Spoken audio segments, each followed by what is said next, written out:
It's finally happened. The city of LA is finally decided to recognize the efforts of the mutual aid organizations who've been mass mobilizing all across the city. Who am I kidding? Karen Bass decided to thank billionaires and corporations like Netflix, Disney, and the Wassermans instead, with no mention of the mutual aid organizations at all. And maybe somebody can point them out to me, but I've been volunteering and I have not seen a single corporate logo or anything related to Disney or Netflix anywhere. But what I have seen are hundreds and hundreds of people and businesses all across LA filling in the gaps left by the local government. And the ironic thing is that the same city that has demonized and brutalized organizers and protesters in this city are now relying on those same organizers. When the city didn't have N95 masks right after the fires, they reached out to Mask Block LA, a mutual aid organization that was mobilizing to distribute masks. And while the fires are still ongoing, the donation centers are overflowing with donations. There are entire stadiums worth of people sorting through and distributing aid right now. And it makes sense why the community response of Los Angeles has been so much more comprehensive and so much faster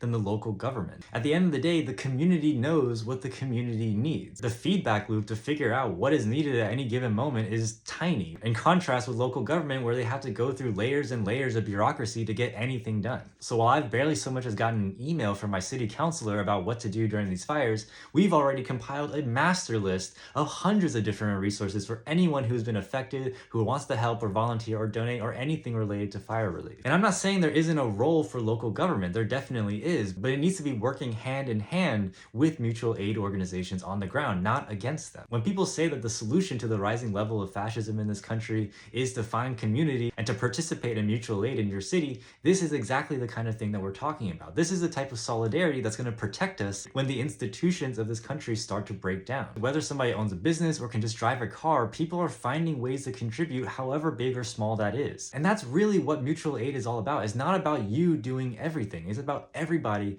doing something. If you know anybody who's been affected by the fires or lives in Los Angeles, please send them this LA Disaster Support Master List. This has been compiled by the Contra citizens and includes every single resource, spreadsheet, guide, bit of information that we can find about how to recover from these fires or how to get involved and help with the relief effort no matter where you are in the world. This is a really critical information, so I really appreciate a like, a comment, or a share to help get this information out there.